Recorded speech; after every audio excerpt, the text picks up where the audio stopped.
آج جو میں حدیث لے کر آئی ہوں اس میں عورتوں کی تجارت کے بارے میں پیشین گوئی ہے۔ آپ صلی اللہ علیہ وآلہ وسلم نے فرمایا تھا کہ قیامت سے صورت یہ سنن نسائی کی یہ جو ہے نا وہ حدیث ہے کہ حضرت عمر بن تغلب رضی اللہ عنہ کہتے ہیں کہ رسول اللہ صلی اللہ علیہ وآلہ وسلم نے فرمایا قیامت کی نشانیوں میں سے یہ ہے کہ مال عام ہو جائے گا اور بہت بڑھ جائے گا، تجارت عام ہو جائے گی۔ سنن نسائی کی یہ حدیث ہے۔ اس کے علاوہ عورتوں کی تجارت کے متعلق بھی آپ صلی اللہ علیہ وسلم نے جو ہے نا وہ بتا دیا تھا 1400 سال پہلے کہ قیامت سے قریب دور آئے گا جب خواتین بھی شانہ بشانہ کام کریں گی۔ حضرت طارق بن شہاب رضی اللہ عنہ کہتے ہیں کہ رسول اللہ صلی اللہ علیہ وآلہ وسلم نے فرمایا قیامت سے پہلے یہ نشانیاں ظاہر ہوں گی: جان پہچان کے لوگوں کو سلام کہنا اور تجارت کا عام ہونا، حتیٰ کہ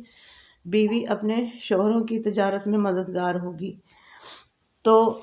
مسئلہ یہ ہے کہ تجارت کرنا بری بات نہیں ہے اور کام کرنا بری بات نہیں ہے، لیکن یہ قیامت کی نشانیوں میں یہ بات آئی ہے کہ ظاہر ہے یہ چیزیں قیامت سے پہلے جو ہوں گی، پہلے اس کا تعلق نہیں تھا، اس کا کنسیپٹ اتنا نہیں تھا، عورتوں کے کمانے کا رواج نہیں تھا، لیکن قیامت سے قریب ادوار میں عورتیں کمائیں گی۔ اس کا نقصان ہمیں کیا ہوگا؟ نقصان یہ ہوگا کہ جو مردوں کی جو کوٹا سیٹیں ہیں وہ بھی عورتیں لے جاتی ہیں، جس کی وجہ سے کہ لڑکوں کی جو جتنی بھی جابس نکلتی ہیں اس میں لڑکوں کی بھرتی کی بجائے لیڈیز کی بھرتی ہو جاتی ہے اور وہ کوٹا فل ہو جاتا ہے، جس کی وجہ سے لڑکے جو ہیں وہ پھر رہ جاتے ہیں۔ جب لڑکے رہ جاتے ہیں ان کو جابیں نہیں ملتی ہیں، جب جابیں نہیں ملتی ہیں تو ان کی شادیاں لیٹ ہو جاتی ہیں، جب شادیاں لیٹ ہو جاتی ہیں تو یہی پیرنٹس جو ہے وہ پھر کہتے ہیں کہ جی جو بچی جو ہے وہ اچھے گھر میں جائے اور ان کو بہتر سے بہتر انوائرمنٹ ملے، لڑکا جو ہے وہ کروڑوں کمانے والا ہو، لاکھوں کمانے والا ہو اور ان کی بیٹی راج کرے۔ اور یہ چیزیں جو ہیں وہ پھر اس سینس میں آ جاتی ہیں، اور پھر وہ جو جابیں جن پر ان کی سیٹیں پر ہوتی ہیں وہاں سے جب شادیاں ہوتی ہیں تو ظاہر ہے یہ پھر چھوڑ دیتی ہیں۔ جب یہ چھوڑ دیتی ہیں تو اس کے بعد پھر جو لڑکے جو ان کا رائٹ ہوتا ہے وہ سیٹ لینے کا وہ نہیں لے پاتے، اور پھر کیا ہوتا ہے کہ وہاں اس سیٹ پہ مسلسل کوئی نہ کوئی عورت ہی آ جاتی ہے، اور وہ جو لڑکا جس کا حق مارا گیا اور وہ جاب سے محروم رہا، اب اس کے لیے یہ ساری مشکلات آ جاتی ہیں کہ اس کو جو ہے نا وہ ایک لمیٹڈ ٹائم تک اس کو اتنا زیادہ کمانا ہے کہ وہ عورت کا خرچہ اٹھا سکے۔ تو ہم کمپیریزن کرنے بیٹھ جاتے ہیں ماضی کی جو ہے نا وہ حدیثوں اور آپ صلی اللہ علیہ وسلم کے ارشادات کی اوپر، وہ پھر اس لحاظ سے ہمیں پھر چلنا چاہیے۔ اگر ہم لڑکے کو ریلیکسیشن دیتے ہیں، اس کو ہم اگر